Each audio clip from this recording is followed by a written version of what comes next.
world, which is game number 2.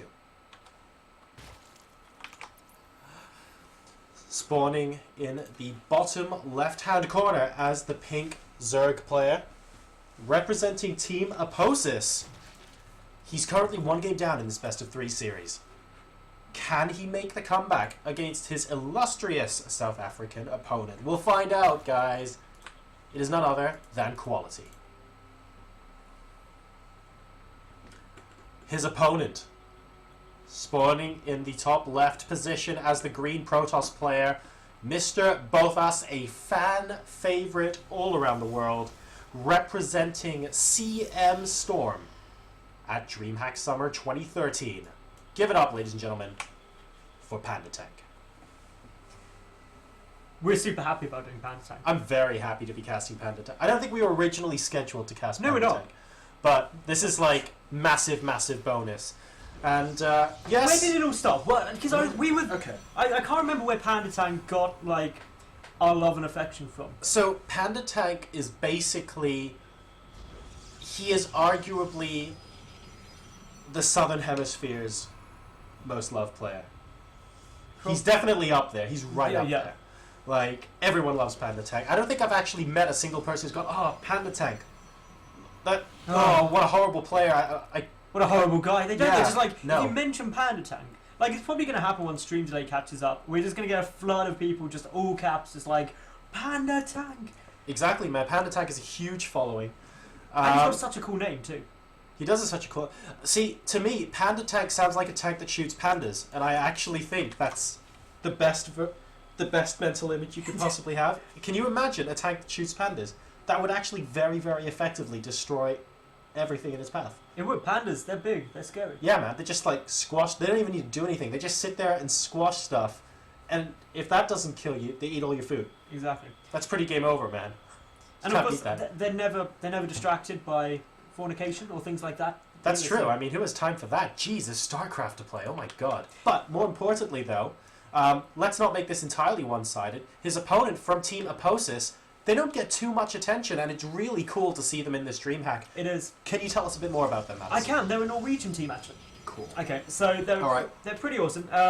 I'm going to be honest. Their logo is sick. Their logo is amazing. They have like a cobra as their logo. A black cobra with orange eyes. It's like they have the coolest team logo ever. It's pretty hardcore. Like, it's intimidating. It's the sort of thing you'd see that and you'd be like, ooh. And he has Spinosaurus lings. And they're so cute. They upgrade into porcupine lings. I don't want them to upgrade into porcupine lings. I think these lings are the cutest. They're awesome. Definitely. But yeah, anyway, the game. Yes. The game. So, from PandaTank, he went for a very, very normal gateway expand. Okay, so got a gateway down, got an Nexus down. Meanwhile, qualitY, he went for a pretty spiffing build himself. He got up his spawning pool into the hatchery, I do believe, and then got down a gas. So actually, maybe, was it a hatch first? I think it might have been a hatch first, but either way, it's like all roads lead to Rome at this point of the game. We have the spawning pool down, and we have the hatch down. We can see his scouting is slowly moving towards the top left position there, where PandaTank is. He will be able to see that a mothership core is protecting him. It looks like the Stegosaurus lings are not long for this world at the moment, since a Zealot and mothership core... Oh, so sad. Don't die, don't die. You're too cute to die. Oh. Don't worry, there'll be more, I can assure you. Okay, that's alright. If there'll be more, yeah, just go ahead. Kill them by the bucket. Let's see if I care. Don't worry about it one bit. This Overlord in a pretty cool position as well, of course, riding that thermal there. And, ooh, actually, possibly getting slightly barbecued. Guys, there's a bit of a problem here, I'm not going to lie. Hellbat's clearly not Ember. Fire does nothing against Zerg. The Overlord wants to be a mothership core. It's just going to, like, come up here and start shooting fire on the probes. Dude, flying Hellbat. Don't even joke. Don't even joke about that sort of thing. That'd be amazing. But yeah, Mothership Core is going to come out, going to go on a little adventure because that's what Mothership Cores like to do. Meanwhile, PandaTank is getting a Hellbat down, but for qualitY, he has got a Spore Cooler. He's got a third, and he is zerging it up macro style. He got Hellbats on the brain, he's getting a Hellbat down. I was like, which unit is he referring to as the Hellbat? I can't work it out. And we do see the War Prison with 2 Zealots actually going straight past the flying Hellbat over here. So it's actually proving to be quite useful as a scouting tool. PandaTank moving now. Not very far because he knows it's been spotted. Is this Ling on patrol? Because he definitely flew past the War Prison as well. So single Zealot going to be popping in here, warping in a couple more. And he's just going to spy that the third wasn't very sneakily taken here, and then he's going to move on to this position, which I like. Meanwhile, the Warp Prism is actually going straight into the natural expansion. PandaTank a little bit preoccupied. Here come the Porcupine Lings, as you mentioned earlier, and here are the Zealots. Yeah, the Queen is getting focused down first, because once that's dead, the Mothership Core has a little bit of a party. More Zealots warping in as PandaTank sees there is nothing but Lings, and that means Zealots are going to be ready to be effective against them. Time Warps are going down, but this is where the Mothership Core can just really just go to town on anything below it, because there's no anti-air here. The Spore Crawler is going to try and move, but the Zealots have been victorious. They're pushing forward. The Spore Crawler is going to take all the damage. The Warp Prism is just going to allow reinforcements after reinforcements. This is a tough spot for qualitY. PandaTank, is he going to do some significant damage? And the only thing I wanted to say was suboptimal with this engagement with PandaTank was that second time warp there. As you can see from the description, it has their movement speed reduced by 50%, which is fantastic when inside the time warp. But bear in mind, when that second time warp was used, the Lings were already surrounding the Zealots. Yep. So having a movement speed decrease doesn't matter because they're already attacking them. Aside from that, though, frankly, he's just done a really, really good job so far. The last lot of Zealots did get cleaned up relatively quickly, but that's because qualitY was forced to make so many Lings. He would otherwise have liked those to be drones. His third hatchery is alive and kicking, though. The worker supply is currently 42 to 43 in favor of qualitY, so he'd ideally like a couple more, but nothing too catastrophic. And this might, once he clears this up, give him a decent opportunity here to continue to macro up. Good little pick up there, saving the Zealots, getting them straight out of danger of that Queen. +1 is now done for PandaTank as well. Meanwhile, for qualitY, though, he's getting Groove Spine, he's going into Hydras, and that is going to be a nice little composition up against this Immortal Gateway Force with Blink coming down. No sign of the Robotics Blade, no sign of colossi yet. Hydras are good against everything else. No, it's true. I think Ling Hydra is a very Zerg go-to build for when they just want to focus on either macroing up or teching up. Because it's very versatile and tends to repel a lot of these Protoss early game attacks, which is exactly what we see qualitY go for here. He wants to make sure that PandaTank can't get a word in edgeways, at least in the near future. Those look like iron filings, man, next to the That's true. Warp Prism there. It really is. I could just stare at that all day long, but definitely there's no chance for that to get any further in. The iron filings continuing to follow that Warp Prism, but it looks like without the speed, which kicks in just 5 seconds. I wonder if he can catch up. Probably not. The Hydras are, though, going to be able to allow qualitY to establish map control. Well, this is now going to be a little bit of a tough time. Those Hydras, speed is just getting started. It was Groove Spine that finished up there, so they're going to be more defensive. PandaTank does have vision, though, and he is seeing everything coming down here. A nice little observer there, getting all of the important informations. But, yeah, PandaTank, he's got a bit of a problem. Let's not lie. There are a lot of Hydralists coming down, and he does not have anything that is effective against Hydras. No Storm, no Colossi. This could be a bit painful. It could be indeed. The Lings and the Hydras are now moving out. Is PandaTank looking to possibly scout out a third base? He is. The Nexus has gone down there, but without the AoE damage, these Hydras could end up doing a number on this army right now. There are 2 Immortals, a decent number of Sentries, and some Gateway units. But what qualitY currently has is reasonably effective against that. It looks like, though, he's going to be going home in the meantime, which is an interesting choice. He does have the Watchtower, sees the army moving in. Is this going to prompt him to force an engagement? Because an engagement out here in massive open ground is probably better for qualitY than in a choke point if PandaTank get a good concave. I think that's a fair thing to say. Of course, PandaTank, I don't really feel too good of him moving in at all now, because there are a lot of Hydralisks there. Yeah, I mean, don't get me wrong, the concave works both ways. If qualitY gets a great concave here, then it doesn't really matter, and he's fine with the choke. But with a lot of Speedlings out as well, and the fact that there are force fields here, I feel like an open position, if he has time to prepare, might be decent for him. And here we go, the army's moving in, and there go the force fields I was talking about. A decent number of these Lings actually getting chunked up there. And really, qualitY wants to try and come in and crush this army, but it's going to be hard with these sentries in the mix. It is. Now, this is a really smart move by PandaTank, though. He's sending the Warp Prism up to the main base.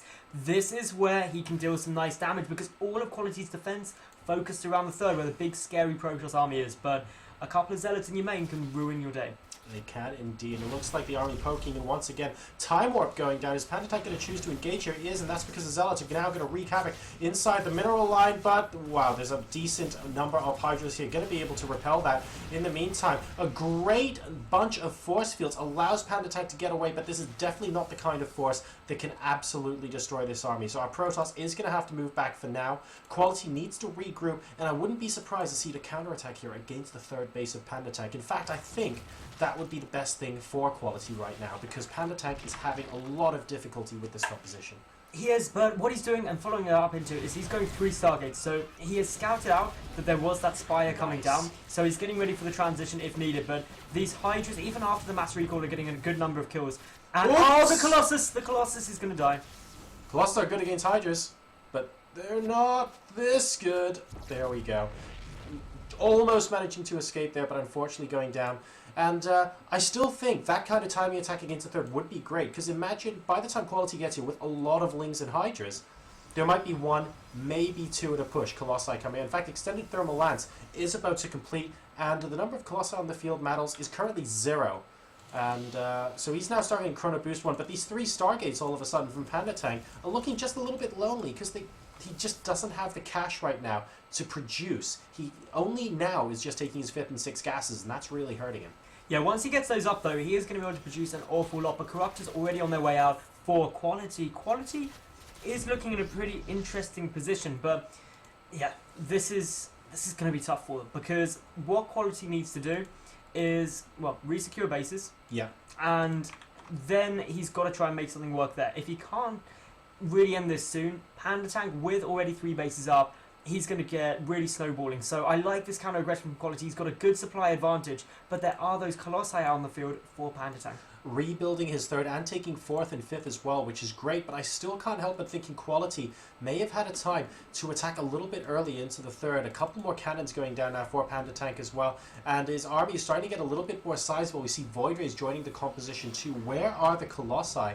Were they even yes, they were actually cancelled in favor of getting that air army up as soon as possible, but we have Corruptors and Hydralisks in this army, so PandaTank really wants a bit of AoE to deal with this. Look at the number of Corruptors there. Those Void Rays are effectively buttered toast.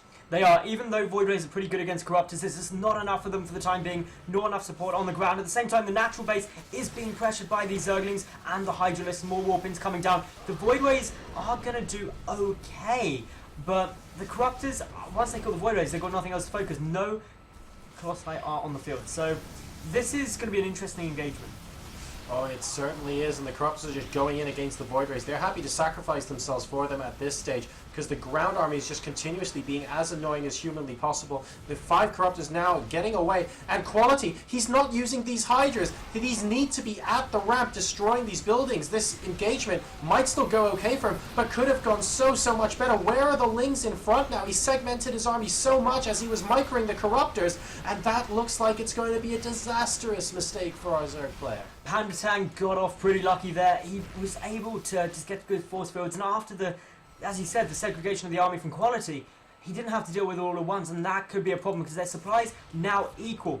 The only thing going for qualitY is he does have his 4th and 5th base secured, but they're not really mining. His 3rd base is up and running again, but still, PandaTank, he has had such a good 3-base economy for a while now. Getting 2 additional robotics facilities down, he's getting himself all of the tech, all of the production he needs, and with the supplies equal, he's in a solid spot. Yeah, I think tech and production really is the name of the game for PandaTank right now. He got in a position where, to be honest, his investment in that tech and production really started to harm him a bit, Mattles, because that 3 Stargate, he had to cancel Colossi to start Void Rays. Yep. And he wasn't exactly building 3 at a time straight off the bat. He was very, very resource-starved for a little while there, and there was a really cool timing that I think qualitY could have taken to gain at least a decisive advantage in this game. But that didn't happen, and because unfortunately down to micro, I would say, in that engagement, that's allowed PandaTank straight back in this. Yeah, PandaTank, he's not actually staying in a terrible position. Engaging in chokes like this, qualitY is going to lose some Hydralisks. And he doesn't really want to be losing units for free. He can't afford to lose units for free. But if he goes for Zerg counterattacks like this, he can actually get himself in a nice spot. All the probes being forced to get pulled here, but they're focusing down the cannon at the moment. They need to make sure they do some damage to these probes, starts getting some kills, but actually hardly any probes going down there. qualitY only killing 3 workers this whole game. Yeah, this is really quite tricky, to be honest, at the moment for a Zerg player, because the Hydras and Lings have been continuously split up. You can split up the Lings to do something else and not cover the Hydras if you can get a lot of damage done. But as we saw here, the automatic attack from the Lings, well, guess what? There were cannons pulling them that way. There are Zealots already warped in here. It was never going to be that easy for him to micro that. And at the same time, he was trying to run away his Zealots against the main army as well of PandaTank, which was really causing him to move here, there, and everywhere. So this fragmented approach from qualitY isn't doing him any justice going into the mid-game. He is on 5 bases, and he's getting a 6 now, so his macro has been absolutely excellent. But so far, his engagements just haven't been very cost-effective. And that's the thing, in terms of just the worker count as well, he's not really very far ahead of PandaTank there. It was only about 4 workers when I last had a look. So that could be a problem. And also there's the muta switch coming down. That is something that could be really good for qualitY. He's got nearly 20 mutalisks hitting the field, plus 1 air weapons is already done as well. This could catch PandaTank off guard, because in terms of defense against this, I don't know how much he's got. I want to say it needs to catch PandaTank off guard, Metals, because to be perfectly honest, this muta switch is great if it catches him off guard. And imagine if it doesn't. PandaTank thwarted that initial attack and is now getting to the stage where he's definitely deathballing it up. So he has to make something happen quick with this deathball. He has to decide whether that's going to be take out these mutas or whether it's going to be try and take a few bases off his opponent. And it looks like PandaTank is in fact going to be heading home. Yeah, he's got to, but he only has 18 Stalkers down on the field. That's going to be difficult to engage just this many mutalisks, and especially when the reinforcements come in and +2's done. But PandaTank for the moment, buying himself some time. There's a big movement of Hydras and Zerglings up to the top right though, trying to really put the pressure on PandaTank to be everywhere at once. And that's something you can't do with a Death Ball. I think that's actually a really good point. He's trying to force PandaTank to be everywhere, but the problem is, Metals, he's not doing it all at once. Did you notice? The army was coming back as the mutas were engaging. If the mutas engaged and the army went into the fourth at the same time, that would force PandaTank to split up his forces. It would force him to decide where he wants those warpids to occur. Right now, qualitY is managing his mutas and he is managing his army, but it feels like he's doing it separately rather than hitting multiple locations at once. And for that reason, I think PandaTank is having an easier time than he otherwise would. Yeah, but these mutas are still going to be putting on the pressure. They one-shot cannons there. That's pretty sick. Oh. Where's the defense? Okay, Phoenix coming in. There's the storms, and that is what PandaTank needs. Those mutalisks taking a lot of damage, and the Phoenix are now just on cleanup duty. What did you store in PandaTank? Answer, everything. He didn't care his own units were there at that point. He just saw the mutas and he saw a big, fat, juicy prize, and he absolutely went for it. More and more Phoenixes are coming out, and these mutas, currently on the health that they're on, aren't going to be able to do too much extra. And look at this, the army was just walking around the middle of the map. Imagine if that was harassing the front somewhere, just forcing PandaTank to decide how to allocate his forces. Sadly, it's really the multi-pronged attacks that I want to be able to see from qualitY, because I get the impression that in at least one location on the map he might be able to get a huge foothold into PandaTank's position, but he just hasn't been abusing that the way I think he should. Now, at the same time though, PandaTank, he is going for the mass aggression. He's got Zealots coming in here, trying to knock out hatcheries and being successful in doing so. That's forcing qualitY back. And if he keeps this up, what actually causes problem, the mutalisks are going into the main base of PandaTank. This is just aggression everywhere. And the army's just coming back to deal with these Zealots, so PandaTank doesn't have to look at additional micro. qualitY might be relying a little bit on these mutas, to be perfectly honest, to try and win him the game right now. We'll see if he can do that. The Templar Archives is very close to where these mutas are at now as well.